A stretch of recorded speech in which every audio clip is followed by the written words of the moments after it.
and you're very welcome back to episode number 11 of our Women's Rugby podcast. It's definitely number 11 this I was week. like, at least you got it right, yeah.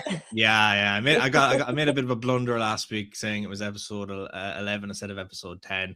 It's early in the morning, my brain doesn't work, and we know my record with maths isn't that great. But we're back once again, and Aimee and Stacy back to talk about the penultimate round of action from the Energia All-Ireland League Women's Division. And we had, of course, the semi-finals in the Celtic Challenge in the Dexcom Stadium last Saturday. And, of course, busy week this week. We have the last round of action for the regular season of the AIL. We have the Celtic Challenge final on Sunday. And we also have the promotion semi-finals as well taking place on Sunday. So loads of action to digest into, and as well, it was a lovely weekend weather-wise. I think that there was plenty of sunshine down in Wicklow for your game, Stacey, and plenty in Park Avenue for your game, Aimee. I know, what's rare is wonderful. Honestly, I am shocked it was sunny. I don't feel like I have seen the sun in months. I was cursing the sun with the cramps I was getting during that game because the ground was so hard and I was a bit dehydrated. It was still windy up there though, wasn't it? Like when I was watching the video, it was still like you could hear the wind whipping. Like, yeah, it was. The wind was fairly strong, so it was a bit chilly, to be honest, but still, yeah.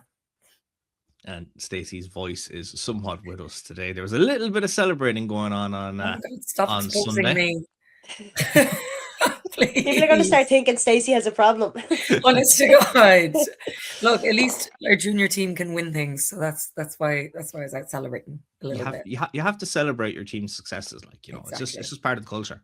Yeah, exactly. It's a good thing. And there might be success for the senior team as well. We won't put you out of the running just yet.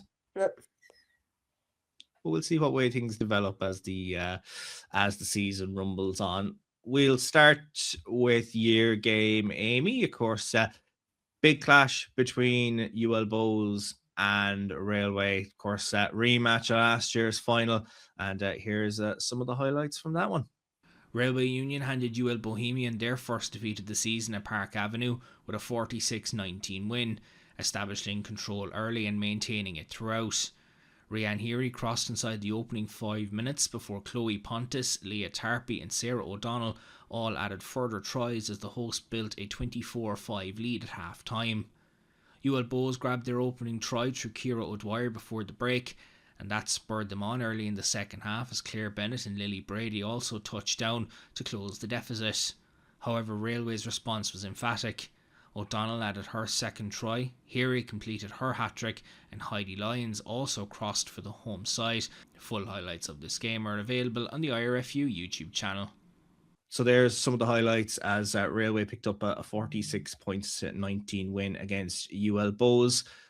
Losing a game now at this stage, Aimee, was a tough one for Bows. Look, their winning streak was so vast in the way the season had developed, and now going into the last round of the season, they're going to come in off the back of a loss. Your winning streak, of course, continues, so you'll be delighted because you're still in that running to try and get a home semi-final. Just need a couple of results to go your way now in the last round. But very, very strong performance from your perspective, it has to be said.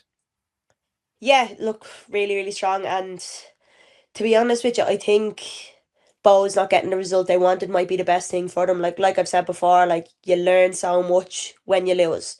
And I think it gives them a better opportunity to see what's working, what's not for them, and to fix that. Whereas we played and everything we did kind of worked out. And obviously, whatever game you have, there's a few tweaks you want to do. But overall, we were quite happy. Some things we weren't happy with, but that's the kind of club we are. We strive at being the best at getting better, and I think we just kind of keep on pushing on. We went completely unbeaten last year until the final. So I think being unbeaten in the pool stages doesn't really do much for you, And that's probably good from the confidence perspective. Obviously you went through that whole season last year, you were just putting wins on the board, and then it got to the final, and again, it just didn't go your way. So from the just didn't show up, So from the Bows perspective, they'll be saying, look, obviously they went down the road the last day disappointed because they wanted to keep this winning streak going. You do want that unbeaten season and to pick up a title at the end of it and just have that confidence and stuff. But like it will be good for them going into that Blackrock game to see out the season going, okay, we need to work on a couple of things before our semi-final at home, and then try and develop things and get ready to try and go to the Aviva for the three-peat this year. Yeah, I agree with you. I think they might as well, like realistically, Bows are untouched on points now. They're guaranteed a home semi-final. I think I'm near enough sure that they're guaranteed a home semi-final regardless of whatever happens this weekend. I think they might go down to the Blackrock game and maybe put out a different team than what we've seen. Just some people might have picked up knocks on the weekend. Some you want to kind of mind players for the semi-final and stuff. So I'd say we might see a team that's a little bit more unusual, I'll say, than what we usually see from Bows, purely just for mining players and trying out new things. Like there was an injury early on. I think Rachel Allen came off and Lucia Lynn went into 10 then. Fantastic game. Like it looked like she'd been playing there for the whole game, but maybe that kind of affected what was happening because a knock like that, you're 10 coming off injured the first 15 minutes, I think what it was. It's it changes things. No matter who you put in, every 10 has a different style, so it changes things. So I think learning and adapting for that, they might do something else and try different people in different spots, you know? Yeah, I know, look, they are top. They're 4 points clear Blackrock. Obviously, do they want a home semi-final against Belleville if they finish top, or do they want a home semi-final against ye guys if you don't get the right result? I don't know what way they'll be approaching it. Yeah. They want to win. They want to win the game regardless. You want to and see everything out. But on adapting and everything like that, you were moved to center for the game. We weren't seeing you dashing down the wing. Not used to playing there. So how did you find playing 75 odd minutes in a new position? Well, the last time I played 13 or played in the centre, I got sent off with a red card. So I did better than I did the last time. But yeah, look, I didn't get as much ball as I'd usually do, which is, it's grand. I was more distributing than anything else and basically hitting anything that moved. So nobody got past me, which I think is a massive win. And I was still sick. Now I can now breathe out of one nostril today. So life is better. We're getting there. But yeah, halftime said to the lads, I was like, look lads, I'm flagging. I was like, I'm really not feeling great. And they're like, yeah, 10 more minutes. I was like, great, grand. So then subs come on and I'm looking around and I'm like, no one's coming on for me. Okay, cool, next one. So 60 minutes subs come on again. Still looking around. I was like, this is not good. I was like, nobody's coming. Nobody is coming. So I'm 75 minutes in. I finally get the nod. Come off, burst into tears on the sideline. I was like, I'm really sorry, lads. I just don't feel well. I'm grand now, though. Just a bit emotional, but I'm all right. You're still kind of sore and walking down the stairs a little bit of a tough one for you this weekend. Me and Lauren went for a coffee this morning and even leaving, like we were in a bit of a rush because she had to get back for work. And she was like, come on, hurry up. And I was like, I can't. I was like, I cannot move any quicker than what I'm going. So still a little bit sore, but look, you're going to be sore. Bows are a really, really strong team and they're physical all around the park. So like I'm shocked I'm not worse off, to be honest. It was a fairly big result for Railway, Stacey, and just the way that they got that win, and it's kind of shaking up that top 4 race a little bit. Now it adds a lot of pressure on Blackrock to get a result this weekend so that they can continue to finish second in the group and get a home semi-final, but pressure on Bows as well. But Railway definitely be delighted at this late stage to continue this little bit of a winning streak that they've built on. Yeah, I think it just showed that UL aren't like out of reach, that teams can beat them, and that the whole like AIL final is still up for grabs. Like, and you don't know what way, it's not guaranteed what way it will go. So I think it's, yeah, that's it. Literally, like it just showed that it's anyone's game, and UL will obviously be disappointed with the loss, but like they're not going to be worried, I don't think. They're just going to have to work on a few things. But yeah, I suppose like people want home semi-finals, but at the end of the day, that's not the be all and end all as well. And I see you smirking at my voice crack. Stacey's going through puberty. I'm just not going to take part. You know sign language. Do it in sign language. No, I don't. Do you know? Well, I'm going to start that rumor. Not me, wrong person. I'm going to start that rumor. Pass it on. We're really mean. Yeah. Stacey's not feeling well, but I know I say a little bit of a winning streak. Like, you've won 14 games in a row, Aimee, but along with that, you started the season, in a bit of a tough run of form. It didn't go your way against Belvo, Bows, and Blackrock to start the season, and it was a bit of a maybe disappointing start, but you kicked into gear after that, and just the wins followed. But from your confidence perspective now, you've beaten Blackrock, you've beaten Bows, now you're going into Belvo at the weekend. So if you can get another result out of that, it kind of gives you that confidence to say, okay, we've kicked into gear now at the right time going into a semi-final. Yeah, I fully agree. I think we definitely didn't have the start of the season that we wanted. But I actually think it's been the best thing for us now, because the last 4 years we've been in the AIL final, and I think it kind of gave us the right, cop on, you were in it before, but doesn't mean you're gonna be in it again. It kind of gave us the cop on that we needed, and with a new head coach, we're learning how he works, he's learning how we work. It was just rocky footing at the start. I wasn't around for the first 4 or 5 games, I think it was, just personal stuff, and then being away with rugby league and stuff. So I don't fully know what was happening when we were there, but I think it is now finally starting to tick into gear, and all the blocks that we've laid for the foundation, we're finally starting to get that roof on now. So going from your game, we'll talk about Stacey's game, a very high-scoring clash down in Ashtown Lane, as it finished all square honours even, 36 points apiece between Wicklow and Galwegians, and here's some of the highlights there.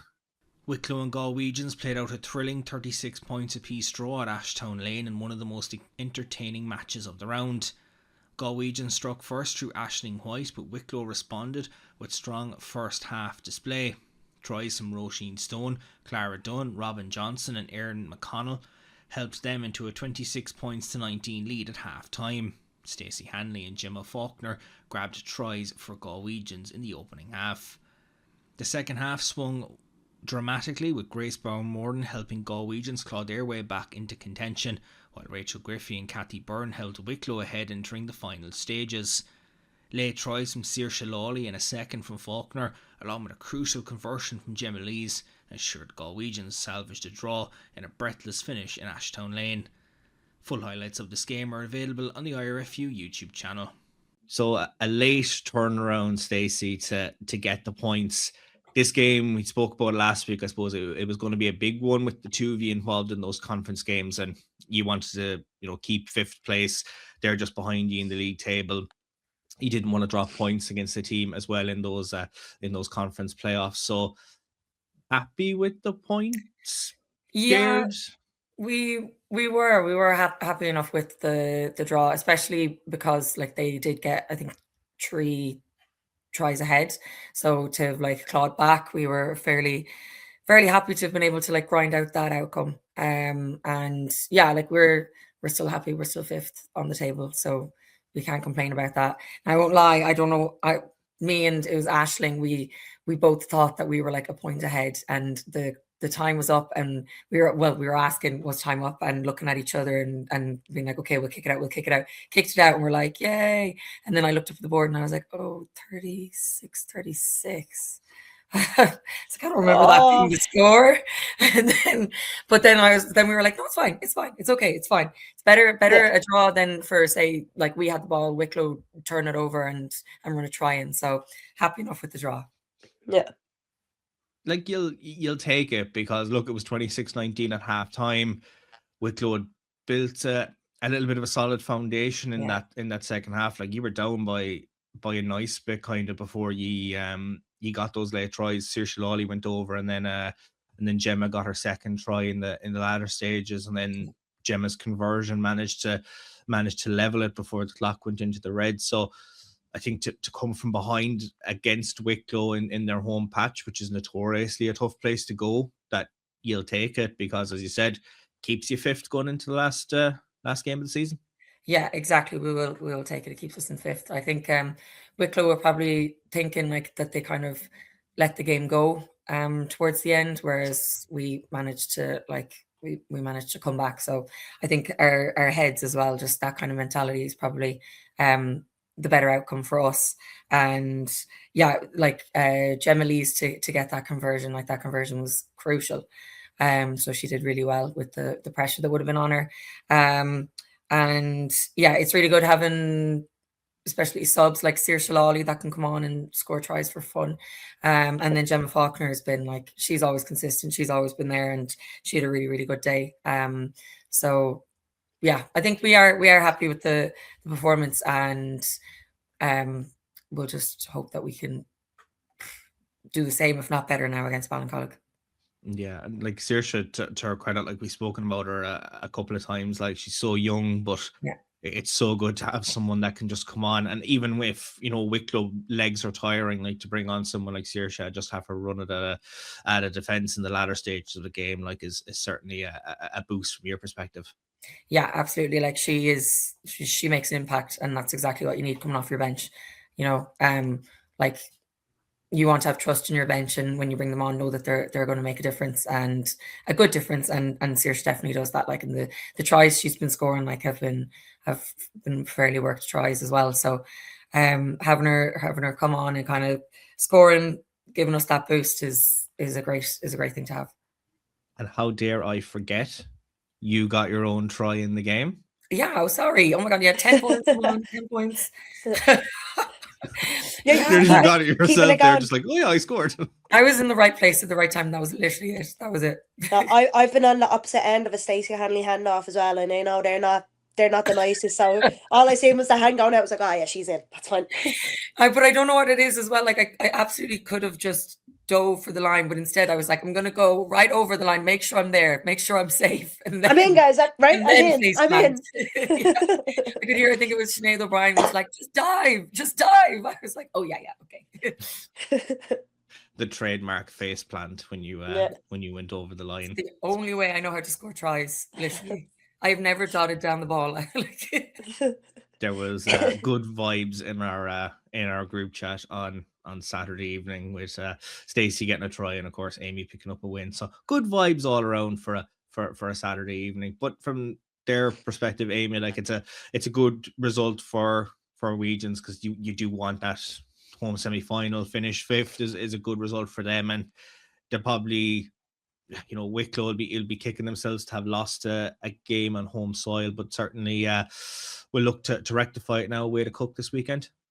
I think so. And looking at the game, I actually don't think there was much more Wicklow could have done. Like it was a really, really tit for tat game. Like it was quite, like you scored, they scored two, you scored, they scored another. Like it was quite like the scores just kept ticking up. Like I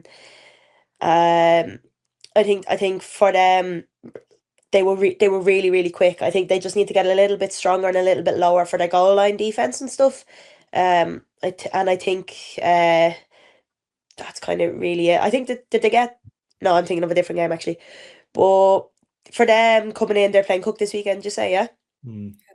Yeah, I think it'll be a good game for them to kind of try more things and really push for it, and they'd be hoping to be in the semi-final as well. And like I said about Bows just before, and like with us as well, they're going to want to take this game and do learnings from it and try it. But Cook are notoriously hard up in Shaw's Bridge, so I don't know if they'll be coming in thinking that this will be an easy game to win. Like they'll definitely go up, and they're probably not happy with the result that they got against Wigan, so they're going to be coming up with a fire underneath them to get as many points on the board, Absolutely. We'll go from to those two games. We spoke about vibes being good, and then another result came in, and we were all delighted when the result came in. Tullow picking up their first win after 34 defeats in a row. Tullow managing to pick up a win finally on home soil, a 12 points to 7 win over Cook. And here's the highlights from Ratho Road. After 34 defeats in a row, Tullow secured a hard-fought first victory in a tight contest in Ratho Road, prevailing 12 points to 7 over Cook.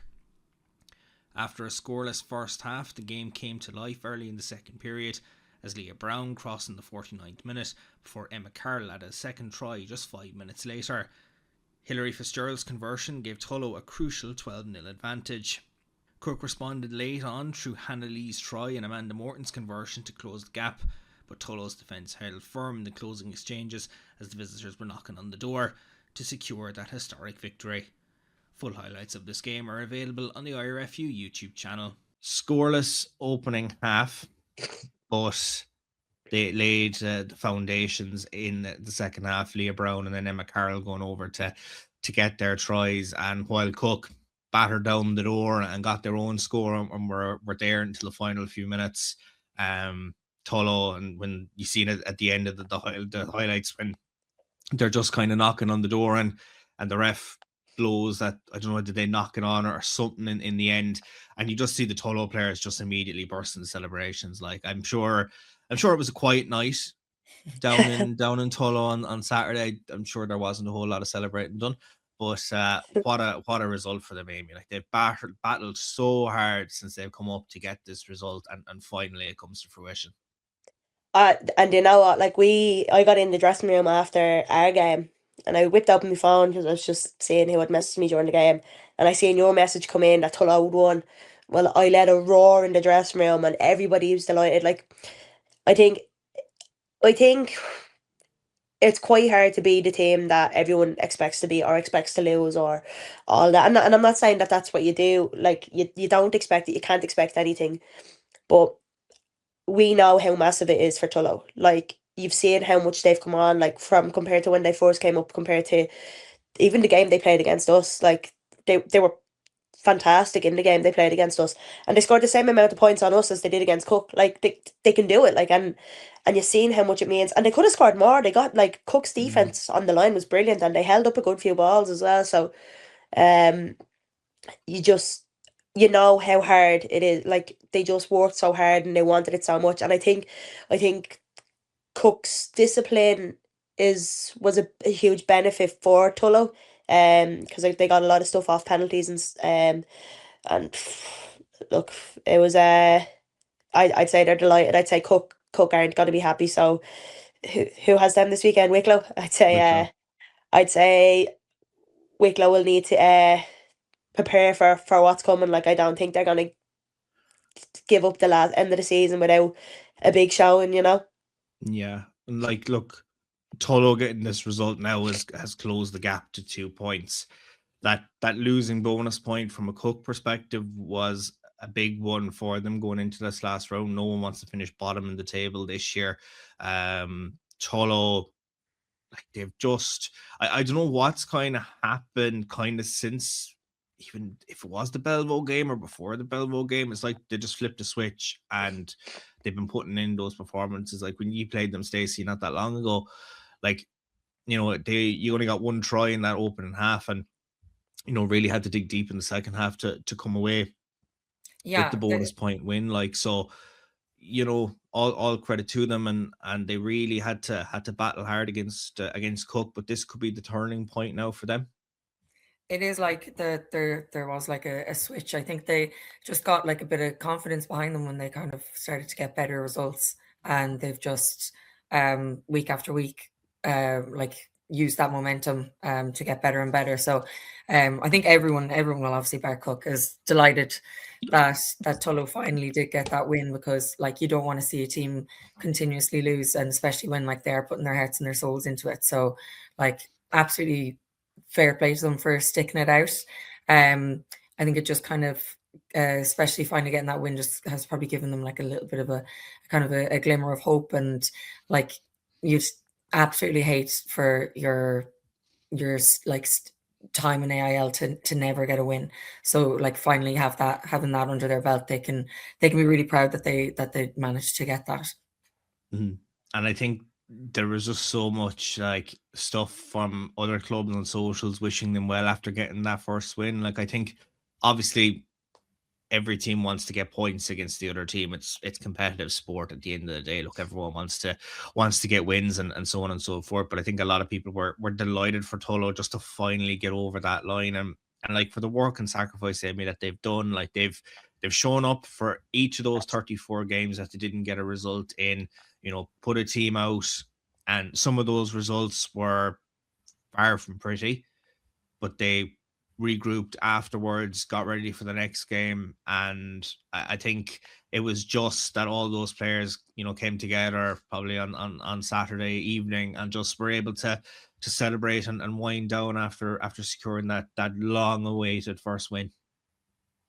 Yeah, I think it's finally just clicked for them, you know. And like I work a lot with coaching kids and like teaching kids, and a lot of the time learning isn't linear. Like you can't give a set amount of time for to know how to win or to know how to grind out a win. Like some teams will get it in one season, like Ennis, and some teams will get it in 2 seasons or 3 seasons. So I think it was the best thing for them to be able to stay up again last season and just keep learning and keep learning, and regardless of what happens between relegations or promotions or whatever, I think there'll be a lot of learnings from both Cook and Tullow, depending on this weekend's results. We don't know, like, but whichever league they'll go back into, I think they're going to be a force to be reckoned with, you know. So I think we will be seeing whoever it will be going down coming back up fairly soon. Yeah, like from that, like obviously Tullow have to travel to Ennis this weekend and need at least 2 points, provided Cook don't get anything out of their game at home to Wicklow. It'll come down to score difference if that was the case. But Ennis at home, it's not easy for anyone. You've seen that yourselves. Like they're, they want a result to see out. I know a result for them won't move them out of 7th spot. They're going to finish 7th this season, which is a very commendable, you know, return for them. So I don't know, will they rest players this weekend? I don't know, but going into this game, Stacey, I think it's Tullow that will be the hungrier team maybe to get that win, just knowing there's more at stake for them. Yeah, possibly.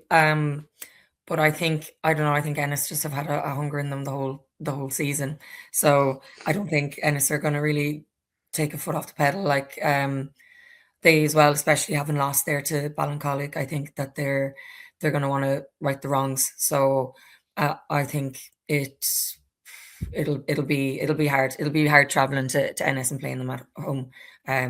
Like we know that ourselves. Like from losing to them at home, like they had just like there was like a fire in them playing against them. So I there's more at stake for Tullow, but I still think Ennis are going to absolutely put it up to them. Well, the celebrations have passed from Tullow recording their first win in the Energia All-Ireland League Women's Division on Saturday evening, defeating Cook. Delighted to be joined by their longest serving player in the form of Alex O'Brien. Just sum up, Alex, the emotion once the referee's whistle blew in the latter stages of that game, and finally, after 34 games, you finally got that win. Absolutely, yeah. Geez, 34 games when you put it like that is mad. But yeah, it was so emotional. To be honest, I didn't think the ref's whistle was ever going to blow over the final whistle. It was the hardest 10 minutes in the end. Cook were attacking strong, and we were just trying to hold on for dear life, really, because obviously we got ahead early. And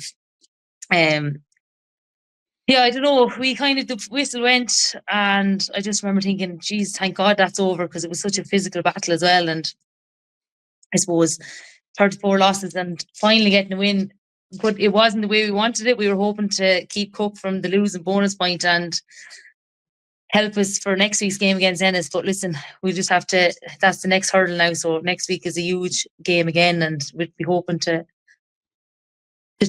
turn up anyway and at least put in a huge performance there, the same as Cook.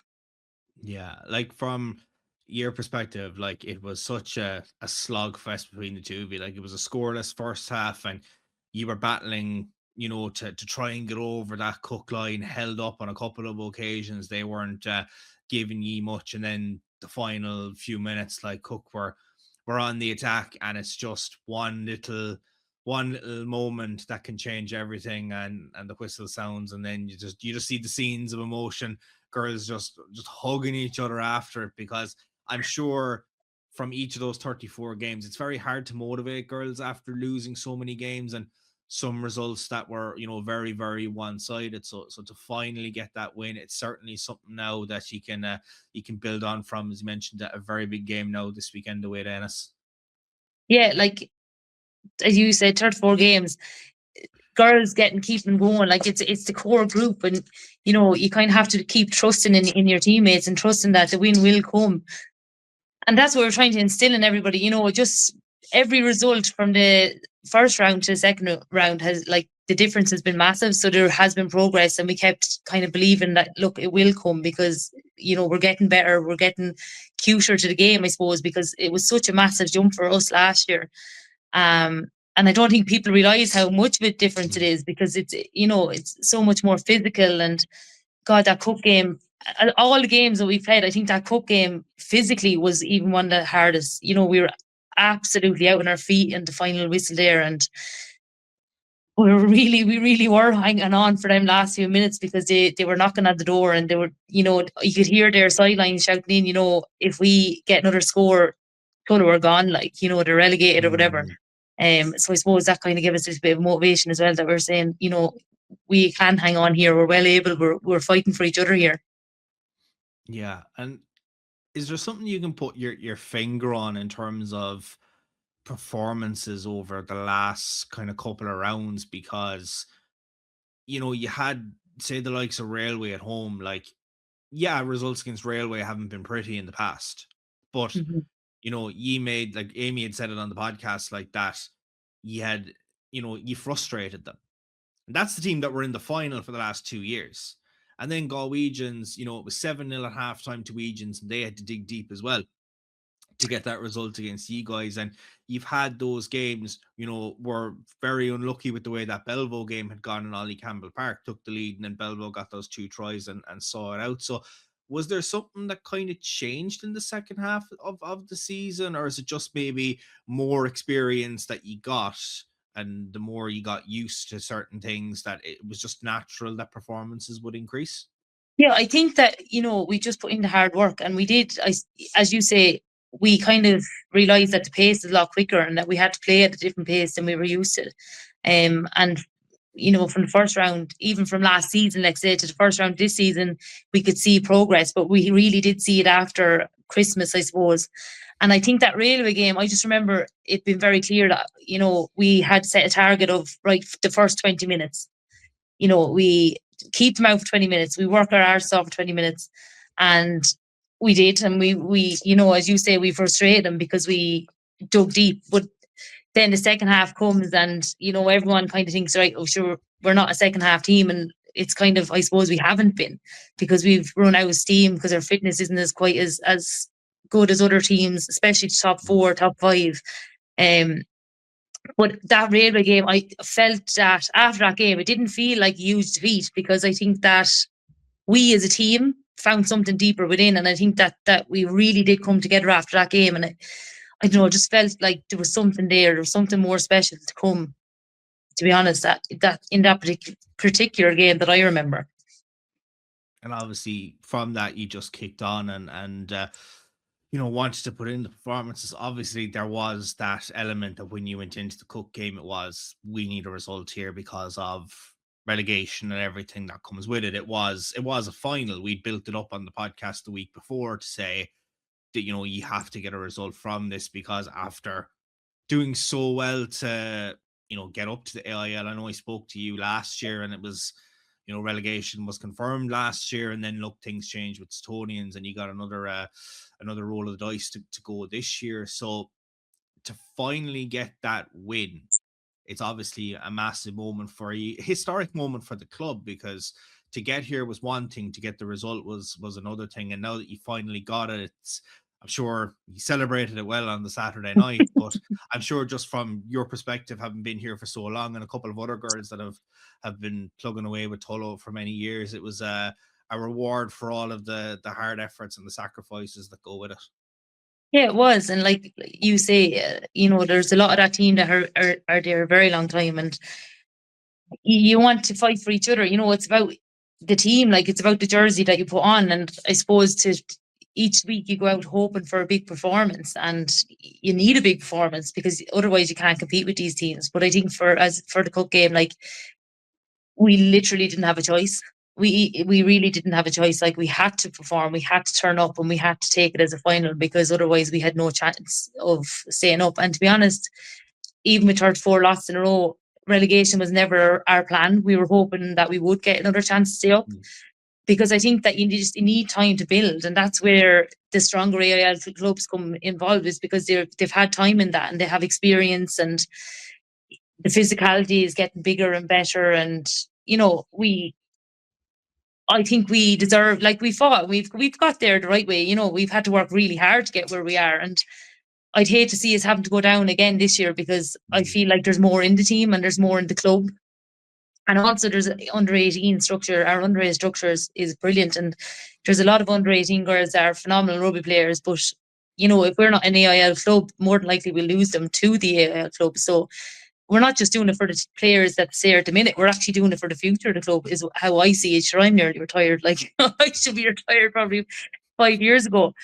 But you kind of have to remind yourself what you're doing it for, and it's for that team and it's for the club. So it's for those young girls coming up through the ranks, and I hope to God we manage to get a result next week now, I suppose, to keep that promise. She would have missed all the crack and all the journey if you had retired. I don't know. Some days I wonder what I am doing, but anyway, I'm still here. But like, I know talking to Grace on the pod before that Railway Games, mentioned about the underage structure in the club, and Tullow has been such a fantastic place for younger girls to develop. And yeah, you've lost girls to AIL clubs, and you see a couple of girls performing on the international stages as well. And certainly for the underage girls, it was great to see you guys win a game in the AIL. And now it's trying to, as you said, preserve that AIL status and give them the pathway that they can come in now and they can further and strengthen. As you said, there is something building, and you hope that it can build into next season. You have another roll of the dice that those young girls can come in and make sure that, there's not just one win on the board alongside your names in AIL history. There's a couple to follow it. Yeah, there's a couple to follow it. And like for them girls coming up, like we had to fight. Sure, listen, I'm playing since 2008, since the team was founded. Like, so we've come from development the whole way up through it. And it's special, and these young girls deserve that, because they've had a mini structure the whole way up, which wasn't available when I was, when I started out playing rugby. It was senior and that was it. So like it's a special thing for us to be able to give that to the girls, and also just for us to be there in the first place is special. And they've really bought into it. The under 18 girls now, we'd obviously go to a lot of their games, and they, they're showing up to support us in ours, and you can see that bond is already developing.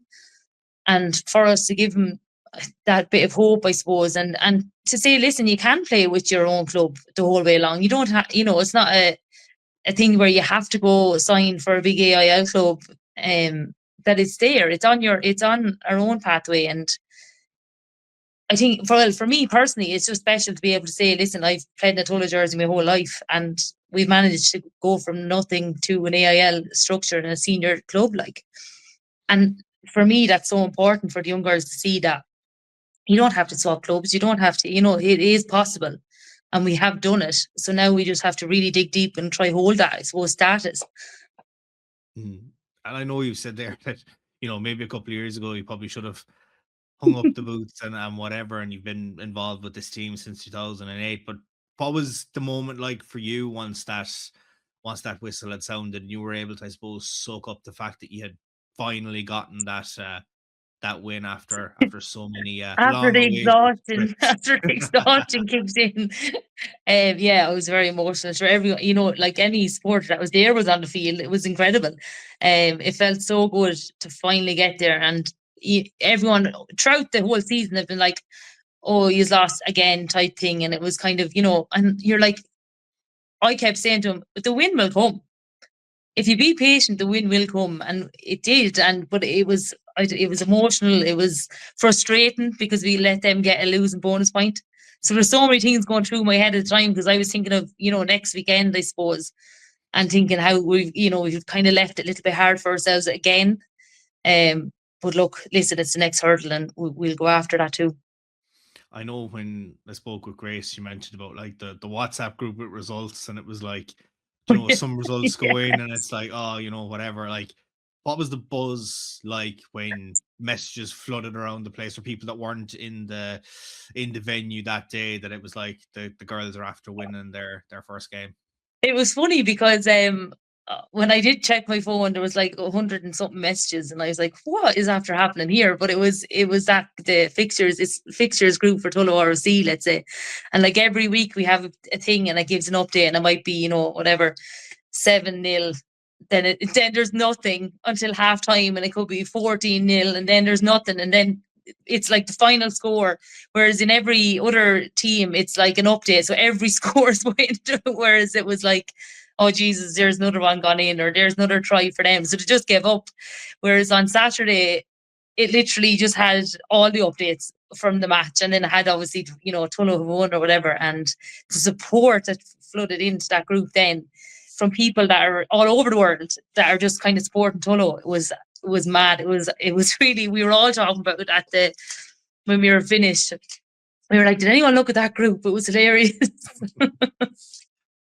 And now, for the first time in your history in this competition, you're now going into a game off the back of a win. So, look, I know the celebrations were muted on Saturday because you had to prepare for the trip to Ennis, because it wasn't a sure thing that you'd get above cooking the table. So, but I'm sure the mood in the dressing room was a lot different after this game than in previous games, and training is going to be a bit different now. Maybe the intensity in training this week is going to be upped, because a bit like your preparations for the Cook game, now you're going into Ennis going, if we can get a win and the result in Belfast goes your way, that you're safe and you can be planning for another season. So I'm sure everything now is going to be on the line, and you're going to be as hungry as ever to go down to Ennis. It's going to be a tough game. Ennis have been very good at home, got a good few big results in their debut season at home. So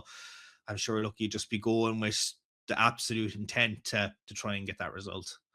Yeah, and as you say, Ennis have been super. Like the first game we had them in was obviously the first of the season, and like they were brilliant. Like, and we thought at that stage, we kind of had thought, right, we're starting to see results here, and everything's improving. And it was a cracker of a game, and unfortunately we were on the losing end by a few points, but we got our first point on the board at that stage. So actually, even though we were devastated we lost, we were just happy that we got something on it, because obviously the previous year didn't go anyway planned. But yeah, the girls, listen, we had our few drinks on Saturday night and we celebrated in the club, but we also did have it in the back of our mind. We're like, listen, we have to push on now. And the fact that we're coming in from a win is massive, because always, every week you're kind of deflated and you're thinking, right, okay, what can we do different this week now to, get better and improve? Whereas again, this week it's another, massive opportunity for us to go to Ennis, and if we perform like we did against Cook and bring that intensity and energy and the aggression that we brought to Cook, like I honestly think that we have a really good chance.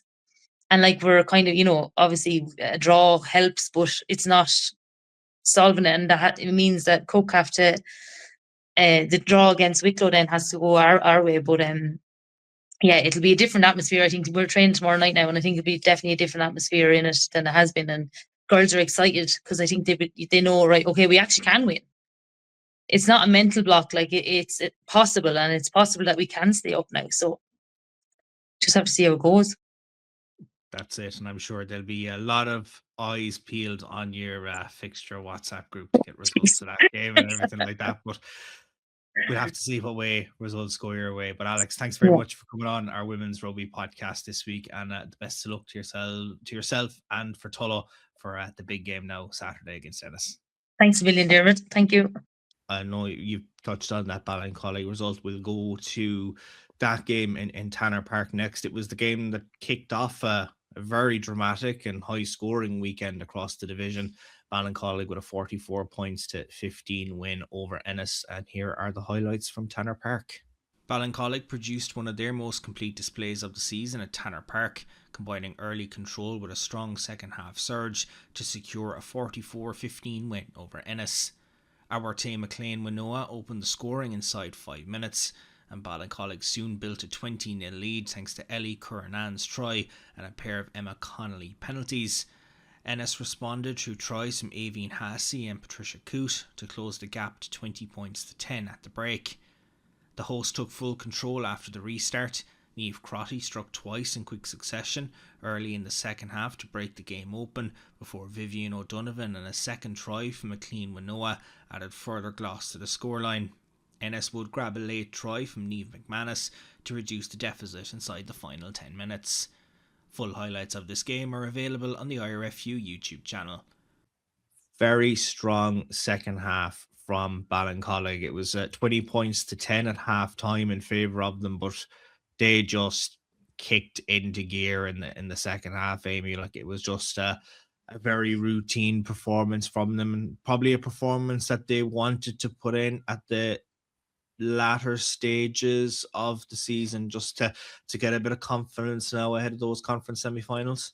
I'd say so. I'd say it was a performance they wanted since the start of the season. Like, they were really, really strong, and like 2 quick tries into the half time. I think they got one in the 42nd and the 46th minute. Like two really close to the start of the second half. And look, we had that against Bows. Like, Bows got two. They got a try at the end of the first half, and they got 2 quick tries in the second half. And it is hard to come back from that. It's really hard. You start to turn in, you start to talk again. So the fact that Ennis didn't do that and still kept grinding and still kept trying and still kept doing it, like, it's hard to stay positive when there's points being scored against you. So I think Ballincollig did absolutely excellent to get that result, and I think from the game that they had the week previous, I think that's what they wanted to show. Like, we can score these points. Like they've got some brilliant footballers, some brilliant kicks. They got some fantastic tries from kicks, and a kick goes, and then 2 phases later the ball is over the line. So I'd say it's a performance that Ballincollig have been wanting to have throughout the season, but again, like I've said, for the rest of the teams, it's finally just clicked now, you know. Ahead of playing Ballincollig this weekend, Stacey, I don't think it's a result that that you want to just with trying to secure a 5th spot. You've always had a tough day out against Ballincollig, and for them to come in, you know, confidence riding high after scoring 6 tries against Ennis, like all credit to them. They did very well in the game. It was a very impressive performance by them, but from your watching of it now, it's gonna be a tough one this Saturday. Yeah, it was like a proper statement win from Ballincollig.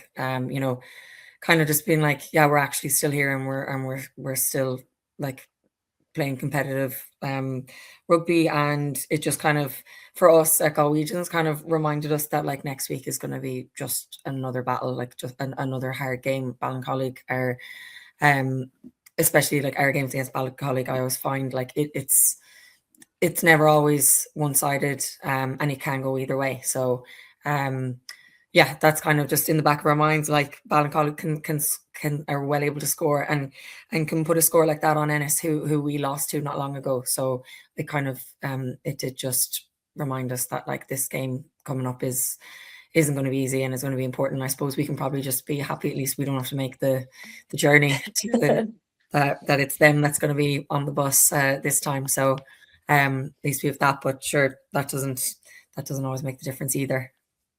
And it looked like, Aimee, from the Ballincollig perspective, it was a real 80-minute performance.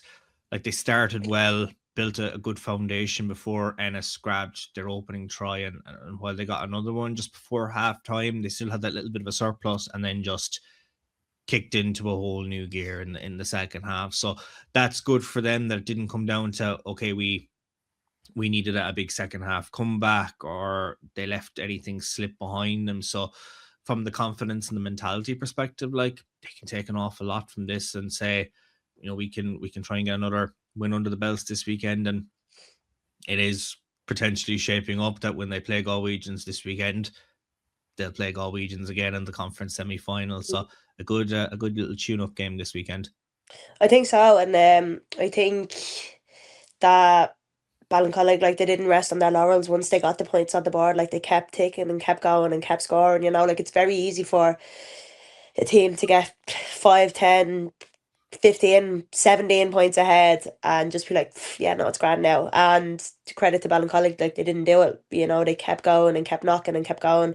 And I think Ballincollig play very similar to how Wicklow play. So I'll be curious to see how the game goes. Like, they play quite a kicking game as well, and they've got a lot of GA players and people who are confident under the ball, and it's the same as Wicklow, but like, you seen how Galwegians scored tries, the ball got kicked to them and they were well able to get it. Like, there was one or two tries where the ball got kicked, the winger got it and just took the wing, and like, I don't know if it's just because I'm a winger that's one of my favourite tries to see, when you see somebody get the ball and back themselves and back their confidence and back them going, and that's what they did. And a couple of Ballincollig players did it as well. So I think it'll be quite. I think it'll be a really good game to watch, and I'm looking forward to seeing the highlights and seeing the game next week just to see how it all kind of plays out. Will we see a Stacy Hanley face plant for a try? I'm gonna start taking bets 2-1. We'll have to wait and see that one, but believe us, we'll have it all over the podcast if she grabs another couple of tries, that's for sure. But from the NS perspective, they'll probably be disappointed at this latter stage of the season to have lost a game to Ballincollig, with, I suppose, Wicklow dropping points at home to Galwegians. It kind of opened the door that if they had gotten that win, they could have closed the gap to 6th spot going into the last round of the season. I think, Stacey, if you had told Dennis at the start of the year that they could have been, so close to a home semi-final in the conference, they probably would have bitten your hand off for it. But for a debutant perspective, like, maybe to be disappointed to have not picked up a win at this stage, like, that's amazing for them. And I know, look, it's a defeat they'll probably be kicking themselves that happened, but they have a home game this weekend to pick up another win now before those conference semi-finals, and it's been a standout season for them. Yeah, I'd say going into the Ballincollig game, they probably would have expected it would have been a tighter score, and that they probably had a chance at winning it. So I think they will be disappointed that they didn't. But exactly like as the new team in the IL, to be disappointed, not getting wins that you're hoping to get, like, it's great to be in that position that they are on the table, like, and finishing where they are for their first season. So they'll be disappointed, but also like they can be happy with what they've done, what they've managed to do this season. And who have Ennis for their Tullow?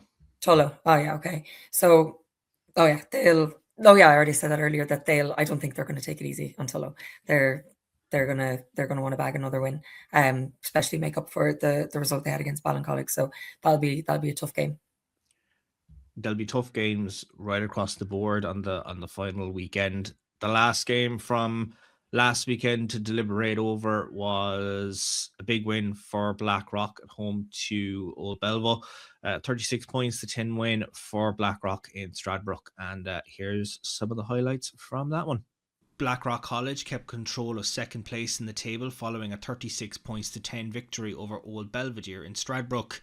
Nikki Gibson set the tone with an early try before Lauren Farrell McCabe, and a brace from Maggie Boylan extended the advantage before half-time. Old Belvedere had gotten on the board through a penalty from Ellen Jane O'Sullivan-Sexton, but a try from Ivana Kirapati just before the break left the score 22 points to 10 following O'Sullivan-Sexton's conversion. However, Blackrock reasserted their control early in the second half to Ella Durkin's try and conversion, and Lisa Mullins' late score ensured the hosts finished strongly to secure a key win. Full highlights of this game are available on the IRFU YouTube channel.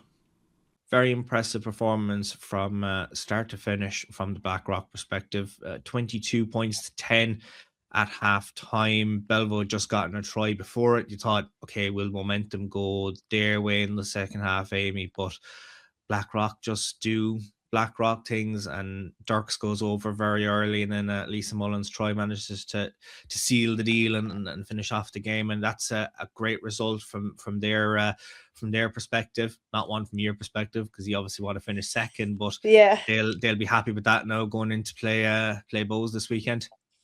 Yeah, look, they'll be really happy with that, and I think they'll be happy after seeing the result we had against Bows as well, like, because as Stacey said, it shows that they're not untouchable, you know, that everybody can win any team, you know.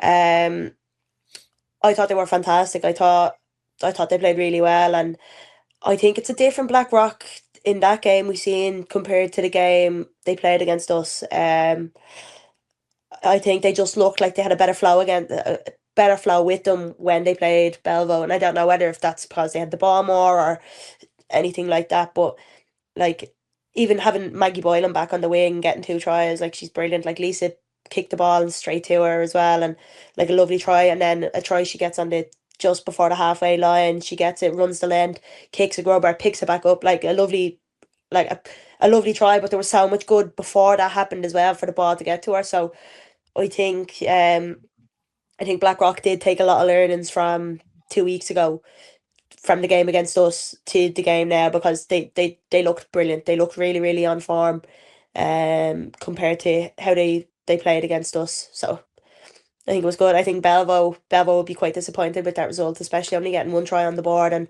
a conversion and a penalty. But like I think Rock will be annoyed that they let a penalty in front of the posts go, because like Ellie's got a brilliant boot and you trust her to make any kind of penalty kicks like that. So for them to only get 1 penalty, it's a really great result, but I'd still say they'll be quite annoyed that they let them get 1 in front of the post and get three easy points for them, you know. And I know no Hannah O'Connor this weekend for Blackrock. She picked up a bit of a knock in year game the week beforehand, so I'm sure, I don't know how long or how bad the injury is for Hannah, but I know Blackrock want to have their captain back at some point in the coming weeks, Aimee, and like she's a big leader for them. If she's right for this weekend to go down to play Bows, it's a great one for them to have her, but they'll probably want to keep her fit for a semi-final rather than probably risk another injury if she's not 100%. I'd say so as well. And look, I think Nikki Gibson played in 8 instead. I can't remember what the numbers were. I think she played in 8, and she went over for a try as well. So yes, although Hannah wasn't playing and wasn't there, like they have players in them positions that can just come in and do the job and get the job done and get the results as well, you know. So like Hannah is absolutely brilliant on the pitch, and she's a leader and she works hard, and you like when you have a leader like that, you want to work hard for them because they're working hard for you, and so you're working together. But like it shows that even though they didn't have her, like Blackrock can still churn it out and get a result like that, you know. So I'd say they might mind her, but you know, like everybody loves playing the top 4 teams, so I'd say she might be trying to get right and get fit and play the match, you know.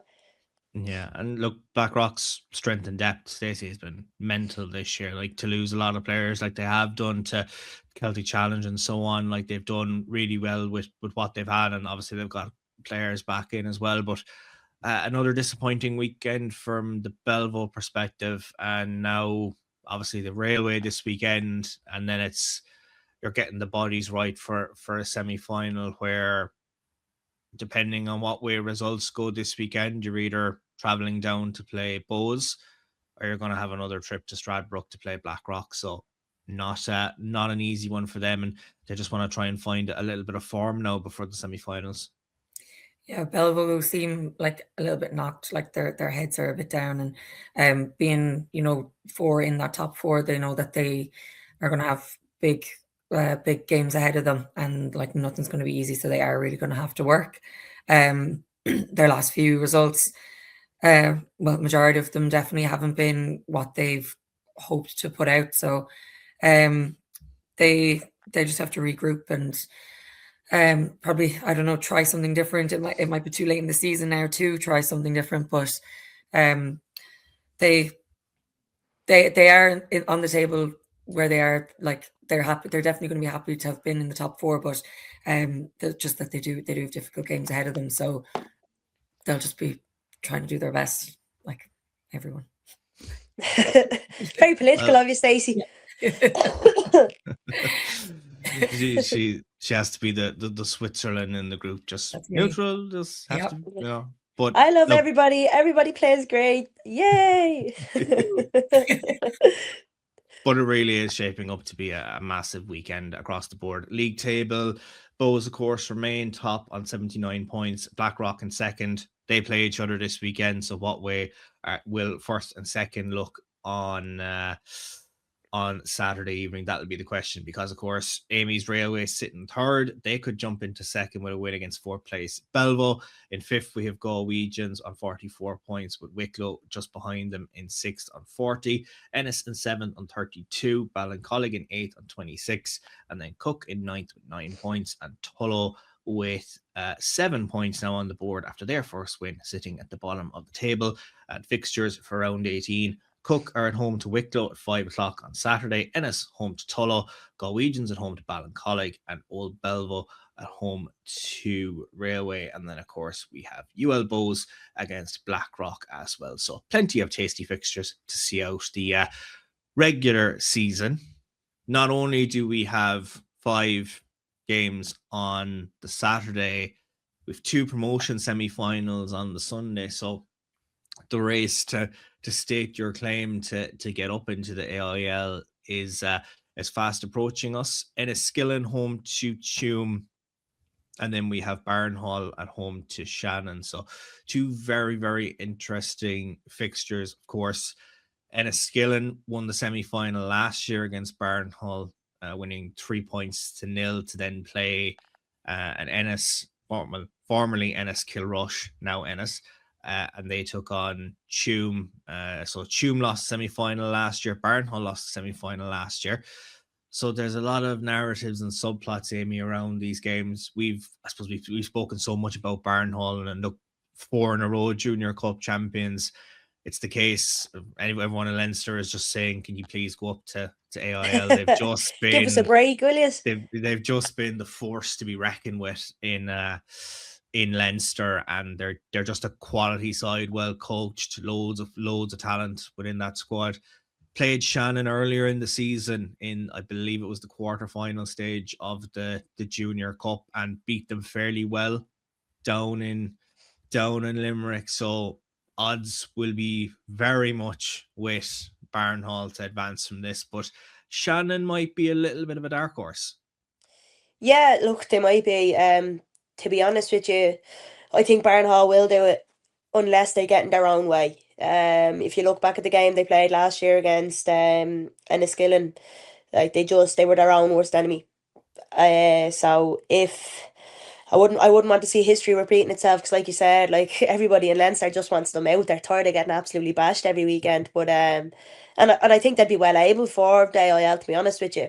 But my fear is that they'll be their own worst enemy.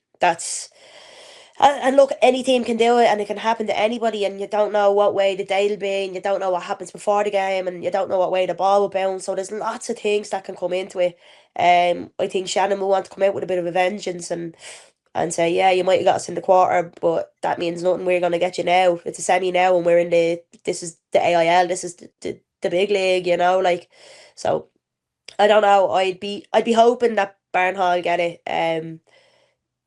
Purely because I think they'll do well. I haven't seen much of Shannon, to be honest with you. Like I'm obviously up in Dublin, and I'm looking at Leinster League stuff, so I haven't seen any of the Shannon stuff. So I don't know what kind of form they're in. Like, being completely honest with you, but I just know how, like, that Barnhall are a force to be reckoned with down here. You know, up here, across here. point to where they are on the map. They're somewhere over here. I know, I wouldn't even mind. I've Ireland tattooed on my leg, so I definitely should know. I'm going to draw out the provinces on it now in a second. But from the Shannon perspective, Stacey, like, look, you're going up to Barnhall's backyard. Barnhall will obviously be hungry to get promoted to the AIL on the back of obviously winning those 4 Junior Cups in a row. I think they're very much ready to make this step up, but they'll probably not be too confident coming into this, even though that obviously they've had the run they've been on, that Shannon, while they did beat them earlier on in the season, they don't really know what they could bring to the table, and might have to be wary of what they're going to come up against. And Shannon will probably just say, look, we've nothing to lose and everything to gain if we can get a result out of this. Yeah, exactly. I was going to say there's less pressure on Shannon, so that can help. That can definitely help a team. Like, there'll be less in their heads. So sometimes you play your better rugby when you're not worried like about the outcome as much, or too focused on that on the end result. So like Shannon could come out and absolutely put it up to them, just because I think people are probably expecting Barnhall to come away with the win. So as well, yeah, like Aimee said, Barnhall could end up being their worst enemy. So like, it's a great opportunity for Shannon, and like they can just go in with like the shackles off and just hopefully play some good rugby, and then like the outcome could go their way. But I think it's nice not having that pressure on you when you're going into a match, so it could work out in their favor. It is a busy weekend for 4 teams striving to come up into the Energia All-Ireland League Women's Division next season. One of those teams is Shannon. I'm delighted to be joined by their club captain, Aimee Clarke, also involved with Clovers as well. So definitely a hectic weekend for yourself. But I suppose sum up what it feels like now for Shannon to be one of the semi-finalists now, knocking on that door to try and reach AIL next year.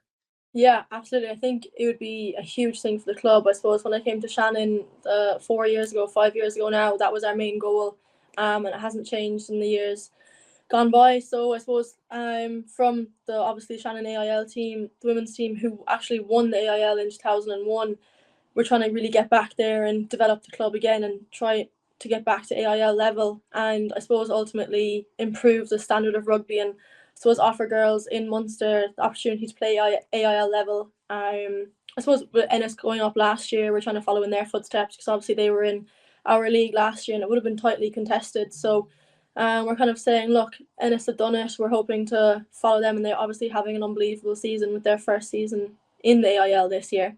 So it'd be huge if we could get up as a club. We have the backing of the club behind us, and we've just been trying, like from the start of the season, we've said, look, we're going to go for it this season. Last year, I suppose we had a very young team, and obviously with the caliber of players that Ennis had, they just beat us to it. I suppose going into the semi-final playoffs. But this season, we had a season together last year, and we're just going to continue to build on it. And I think that we have a good chance. Like, we've an unbelievable group of players coming through. We're still a relatively young team, but I think even from the start of the season, the standard of rugby that we're playing now is just so improved from, I suppose, where we started in September and when we had our first game, which ultimately was against Barnhall, which is kind of funny that we're coming up against them again in the actual semi-final playoffs.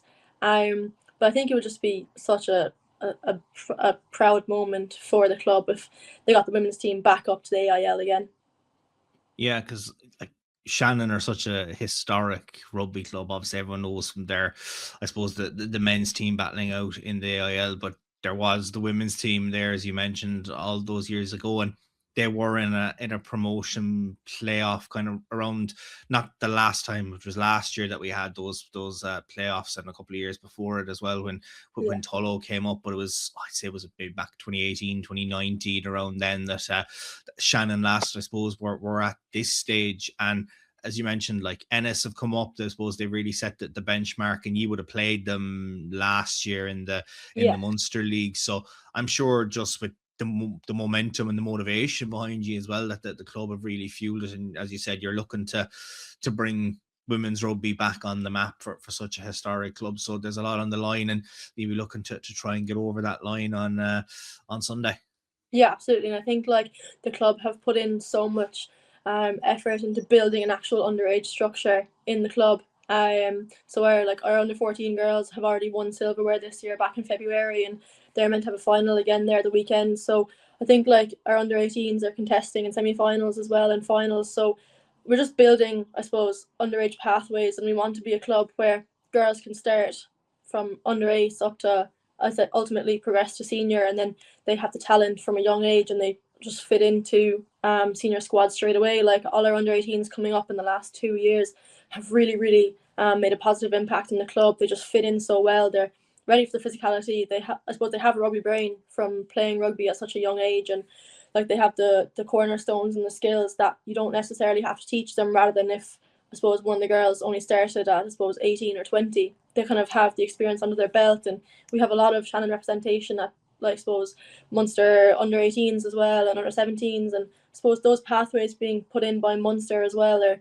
like really helping clubs around. And just under 18 girls, I can't give them enough praise really coming in, I suppose standing up straight away. Like we have a really young team. I think like the average age in our back line is about 21, so there's just so much talent there, and I suppose it's just trying to come together for this big game on Sunday, and just trying to I suppose come back up to AIL. And we knew in September when we played Barnhall that look, that was the I suppose standards that we want to be playing at. They're a strong team, they're really quick and physical, but we said like there's no reason we can't do that either.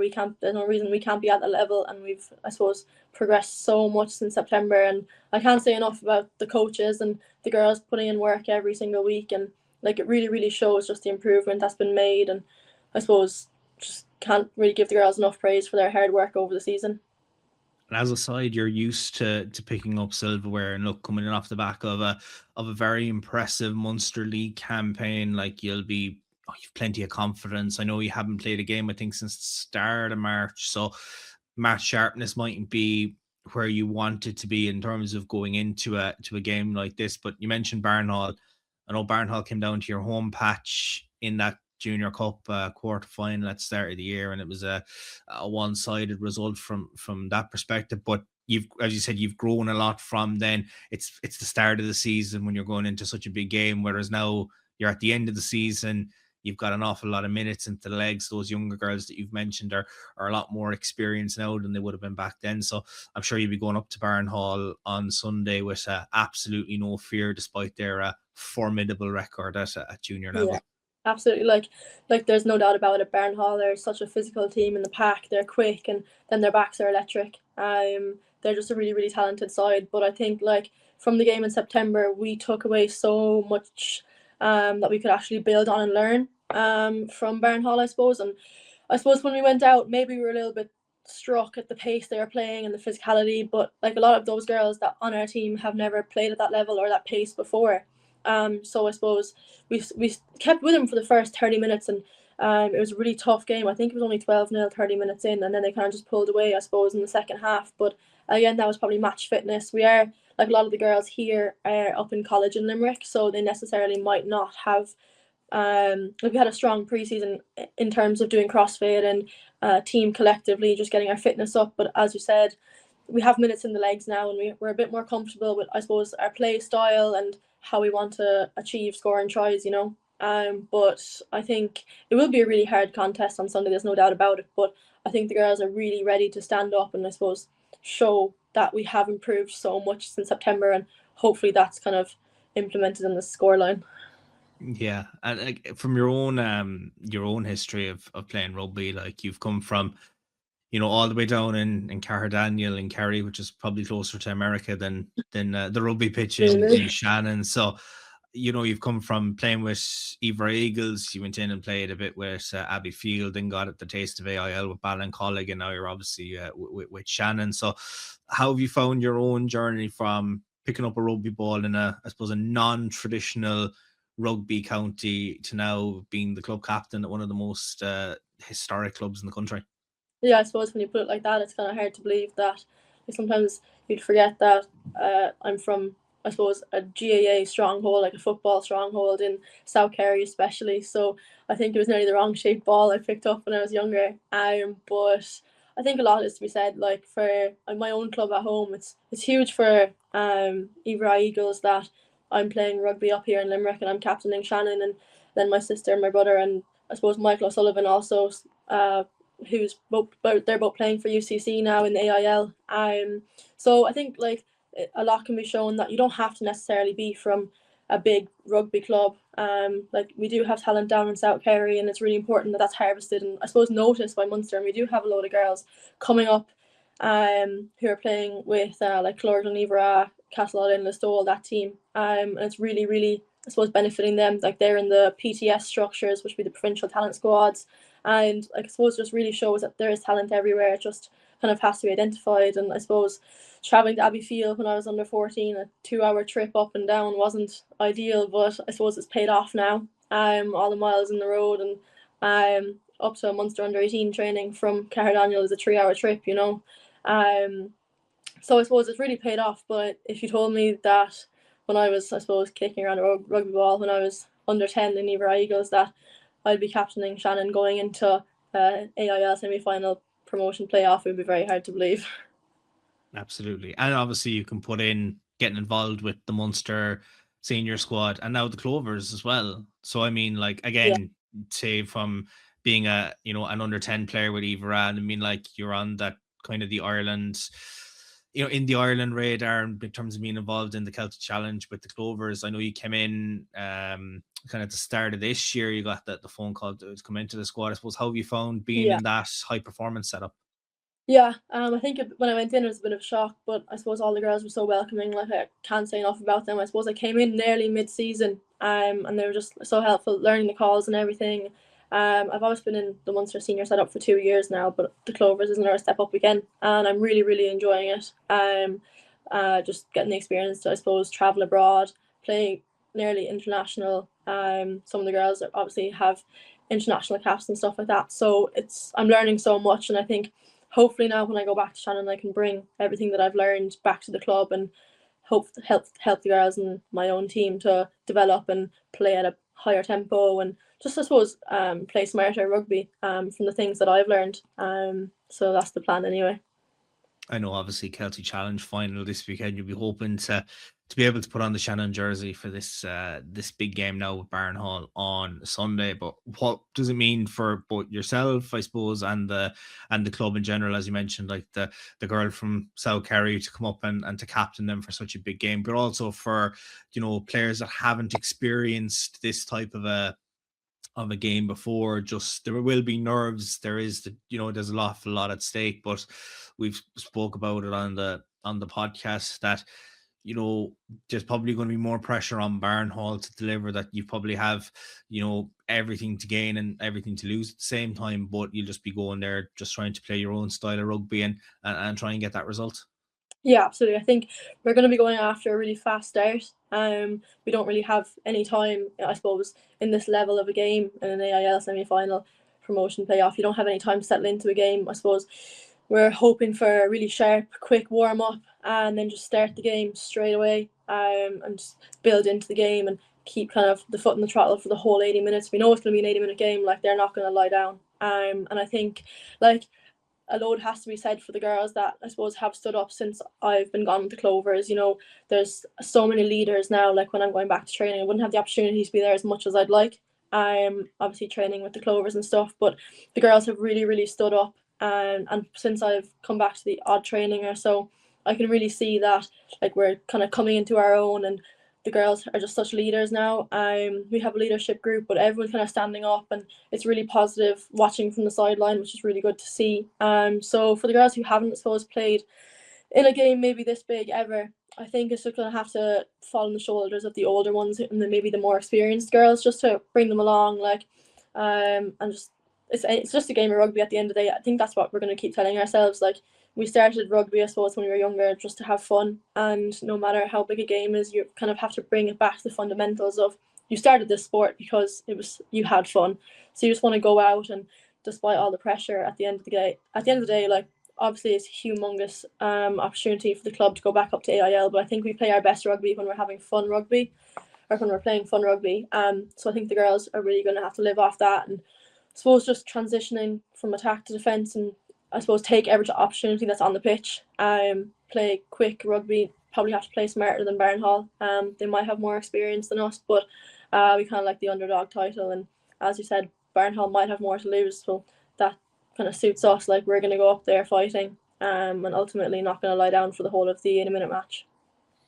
Well, we'll have to see what way this game does develop on Sunday, shaping up to be a very, very big clash between yourselves and Barnhall. Thanks very much, Anna Kate, for coming on the Women's Rugby podcast this week, and the very best of luck to yourself and Shannon on Sunday. Thank you very much. The other semi-final is Enniskillen against Tuam, and while one's in Ulster and one's in Connacht, I think these two teams are sick of playing each other because they always seem to be drawn out of the magical hat to play one another. Played the semi-final. Enniskillen had to go down to Tuam. It was a tough game. Now Tuam have to go all the way up to Enniskillen. Tuam had a good result at the weekend, Stacey, so their confidence will be there. They've been at this stage that they do want to go up and stake their claim at AIL, and they'll know that Enniskillen, as we've seen, and Aimee alluded to it, like last year, they grinded out that 3-0 win against Barnhall to get into that playoff final. So they're not going to be any pushover. They were disappointed with how their game with Ennis went last year, and they missed out on promotion as a result. So this one is going to be a very, very entertaining semi-final. Yeah, both teams have been knocking at the door for a while now. Tuam had a good win against Craigs. They put a lot of good scores on the board, a lot of impressive tries. So they'll have that little boost kind of coming into next weekend. But Enniskillen are a great team, and they always put up a good fight. So I think it'll be definitely the game to watch. It can absolutely go either way. I think probably Enniskillen as well will have that little bit of an advantage, a little bit of a comfortable advantage being at home. Just the journey to Enniskillen is it is a trek. So it'll be interesting to see. Just it's kind of probably just who turns up on the day, really.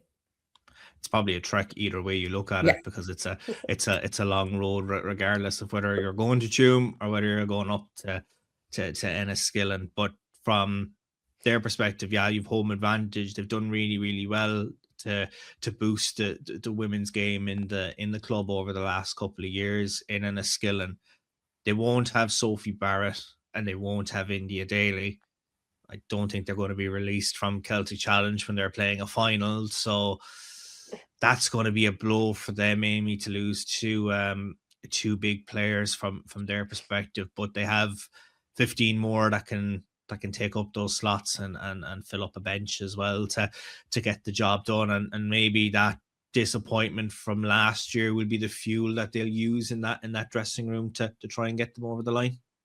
Yeah, I think so. And look, they realistically haven't had India or Sophie since the end of December, maybe coming back for a game or two. But I think they should go in feeling confident that they have a squad there that's after being able to get them there, and I see no reason why I can't get them over the line. And the exact same for Tuam goes as well. As Stacey said, they're putting great scores on the board, and so are Enniskillen. So I think that'll be a real big matchup, and I think Tuam, the same as Shannon, will be coming up with a hunger and wanting to go up, and shackles off. Everybody would assume that Enniskillen is going to go up because they were in the semi last year, but you can't assume anything. You make an ass of you and me, So we'll just see. Either way, I think it's going to be an absolutely brilliant game. I think it's going to be a cracker, to be honest. So Enniskillen home to Tuam at 2:30 on Sunday, and then Barnhall are at home to Shannon at the same time as well. So watch this space, I guess, in terms of who's going to do that. Elsewhere, in not a land too far away, but over in Edinburgh, we will have, of course, the Celtic Challenge final between the Wolfhounds and the Clovers in the Hive Stadium. The Hive was obviously the destination long before teams had staked their claim for the semi-final. So it's going to be two Irish sides in Scotland battling it out for the Celtic Challenge title this weekend. Of course, both played their semi-finals in a doubleheader in the Dexcom on Saturday. Weather looking absolutely splendid there, as well as in a couple of other places. So lovely day for rugby.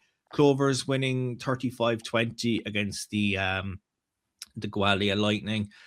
Started strong, 21 points to 10 up at half time, Stacey, and kicked on in the second half. So it was a good 80-minute performance from the Clovers. They didn't let anything slip by them in the second half. Two great tries from Alana Mack coming into that team as well, and obviously Bevan getting a score in the Dexcom to fly the Connacht flag. Another good one for them.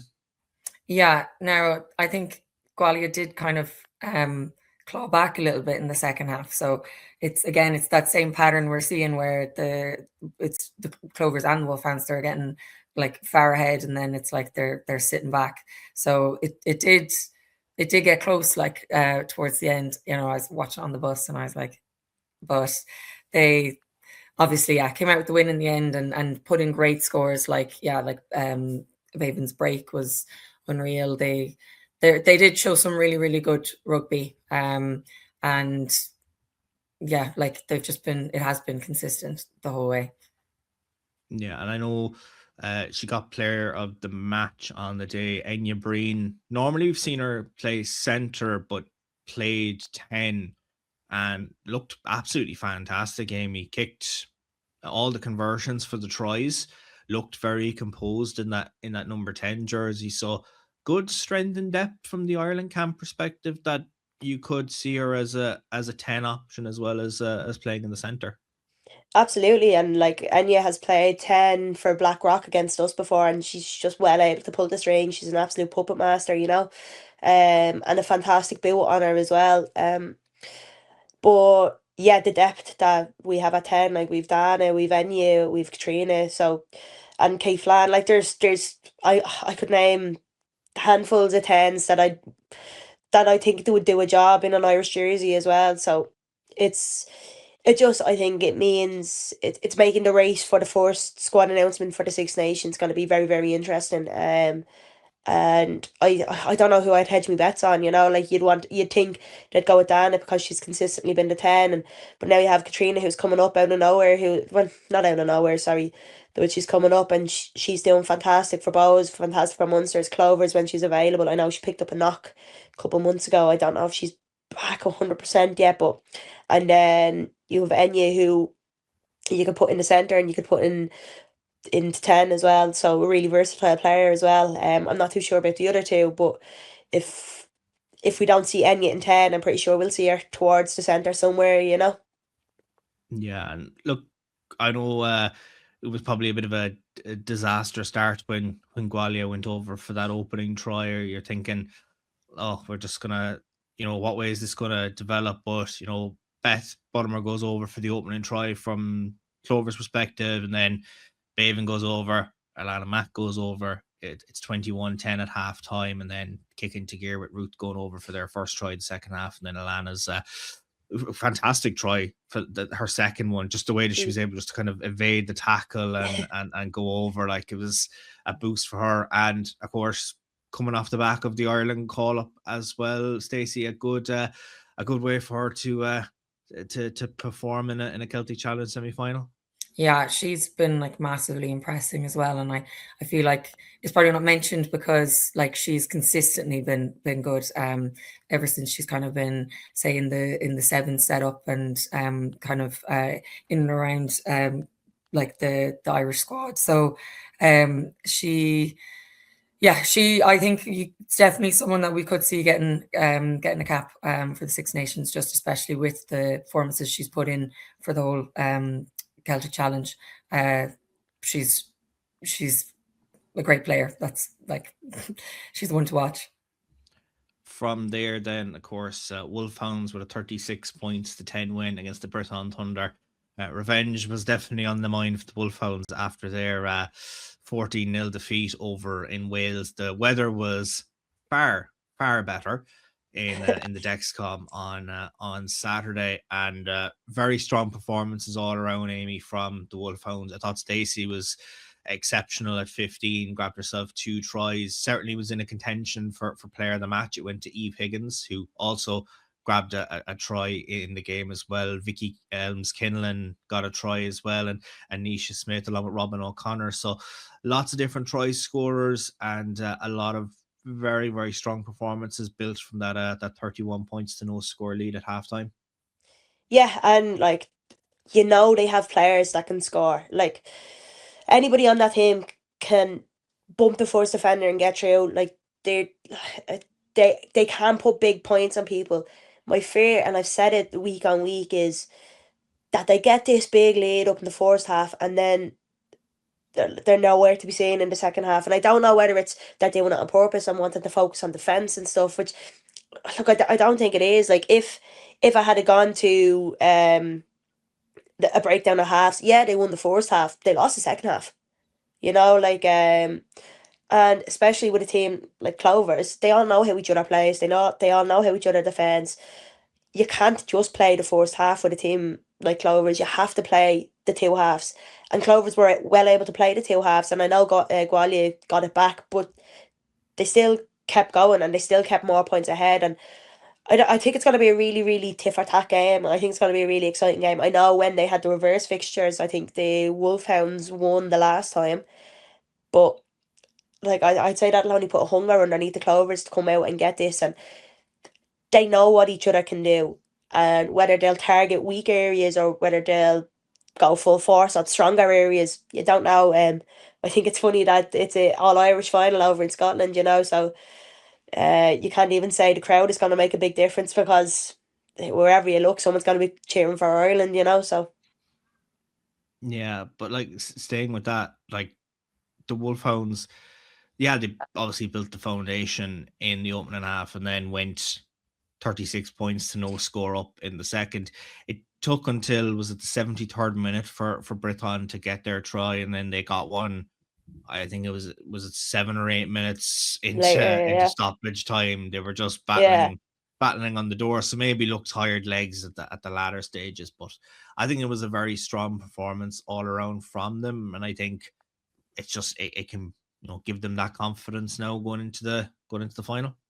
Yeah, definitely. And look, I keep saying that, like, they are a brilliant team, but they need to be brilliant in both halves. And their defense is fantastic, especially if it did only keep them out for 2 tries, you know. But I think it'd be a really interesting game. I think it'll be good, and I think now, especially since the Six Nations squads are out, people are going to be putting everything on the line. 10s are going to be going straight for it. You're going to need to outbeat the better 10 than the other 10.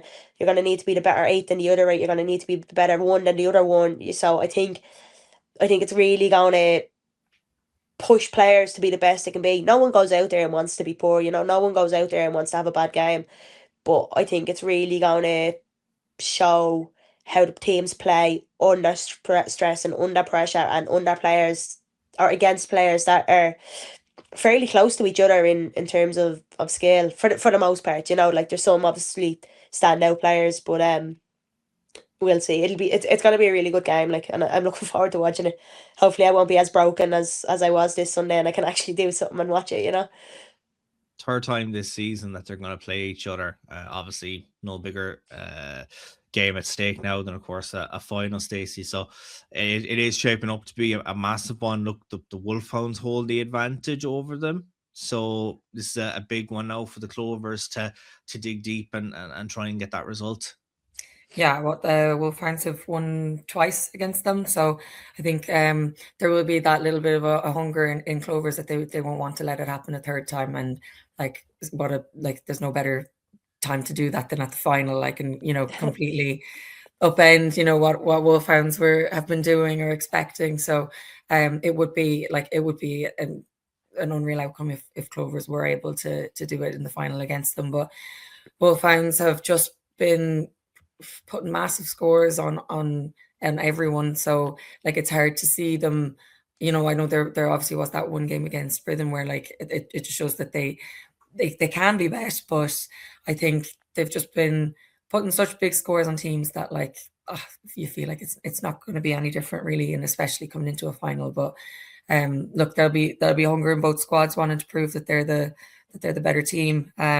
So yeah, it'll be a really, really good game to watch.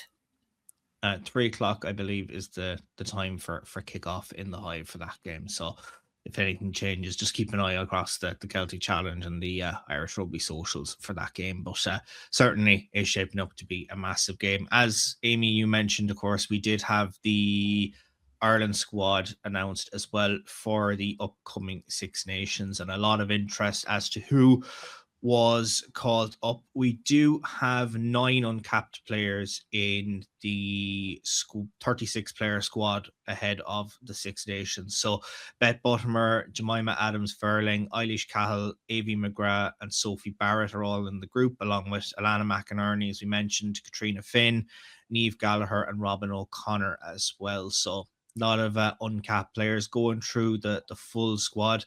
It'll be nearly 20 minutes here trying to go through the full list of players, but we do have an absolute plethora of players. We'll start with the forwards. Obviously, as I mentioned, we have Jemima, Sophie Barrett, Beth Buttimer, Eilish Cahill, and of course Ruth Campbell, Jane Clossy, Linda Dugang, Brittany Hogan, Niamh Jones, Erin King, Aimee McGrath, Sive McGrath, Cleena Maloney McDonald, Sam Monaghan, Grace Moore, Niamh O'Dowd, Elena Perry, Ailish Quinn, Fiona Chute, Aoife Wafer and Dorothy Wall as the forwards. So 21 forwards in the squad, 15 backs, starting with Alana McInerney, Anna McGann, Aveen Riley, Aoife Dalton, Baben Parsons, Katrina Finn, Dana O'Brien, Emily Lane, Anya Breen, Eve Higgins, Nancy McGilvary, Niamh Gallagher, Robin O'Connor, Stacey Flood and Vicky Elms-Kinlan makes up the list ahead of the opening Women's Six Nations game between Ireland and England in Twickenham on Saturday, April the 11th. So very interesting squad. I know Stacey was delighted when Jemima got the call up. So still, fingers crossed that she does get the cap, or Stacey won't have a hand by the end of the Six Nations. So we'll have to see what's there. But Aimee, that squad looks very interesting. A lot of top quality talent, and I suppose players that were omitted as well that you might have thought would get in there. I suppose it does show the strength that's in the Ireland squad at the moment. Yeah, sorry, I'm just looking for it there because I'm trying to remember who you did or didn't call. Very, very surprised to not see Aoife Corrie involved. I thought she was fantastic when she came through last year, and I thought she's been doing really well with Clovers and Wolfhounds and within the Celtic Challenge, and I think she's a brilliant player as well. So I was quite surprised to see that. In terms of the new caps, really excited to see what they're going to do. I think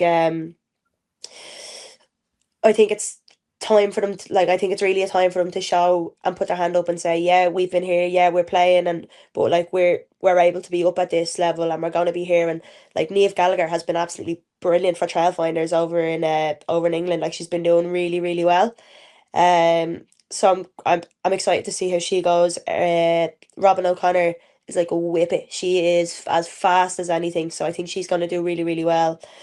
I'm not too sure. I can't find it there. I'm not really... Ooh, you're gone. I'm not really looking too hard though. But did you say if Brittany Hogan was there? I don't think I heard you say her name. Did you?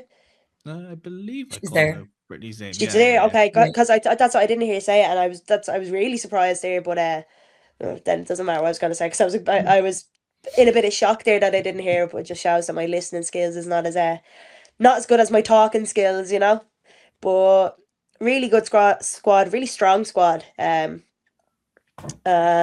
I think there's a lot of revenge for last year's Six Nations that the Irish girls are wanting to do and show that they can do. In August they won against New Zealand, so if they can win against one of the top teams in the world, I think they'll be competing for Six Nations this year, you know.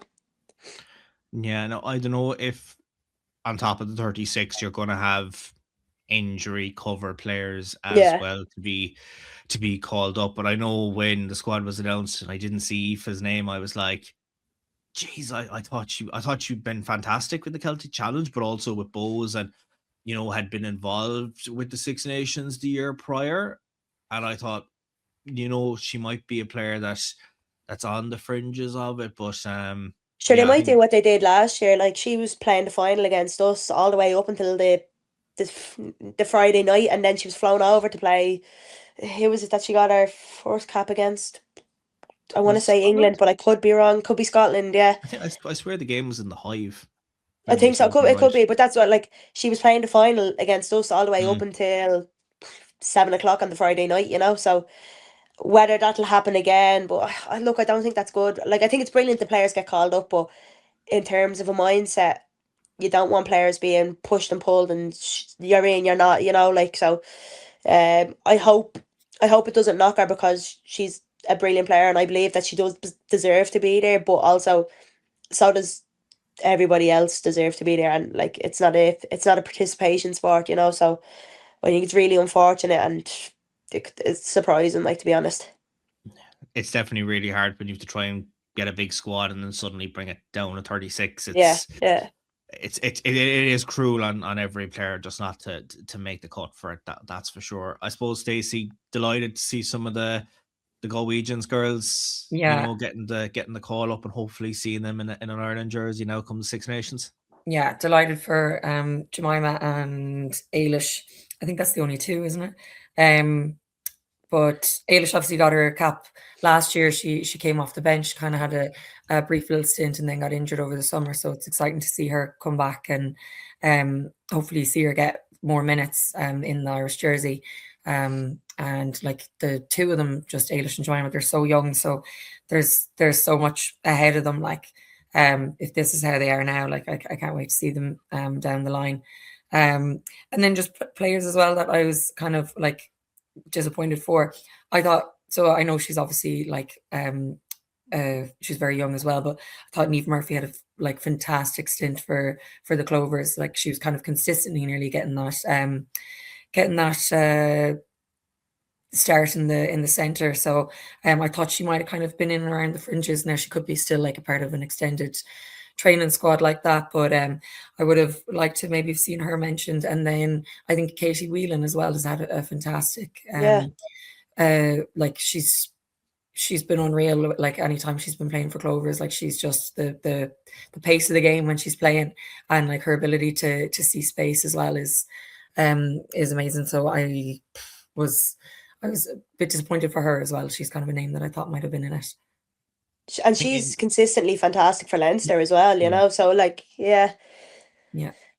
So I know we had her on the podcast last week. I know we had another player on the podcast, India Daly, who's probably another name that, off the back of a very, very impressive campaign with the Wolfhounds. I know injuries and stuff, but came back in with Ulster, captained Ulster this year, looked very strong, and then came in and has done really, really well. And we were singing her praises throughout the campaign just with her performances at hooker. So maybe just unlucky that in that position at the moment we have a plethora of talent, Stacey, that just didn't get in on this occasion.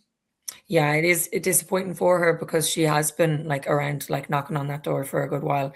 And I think so she did. Yeah, she can play back row as well. And hooker's a bit newer to her now.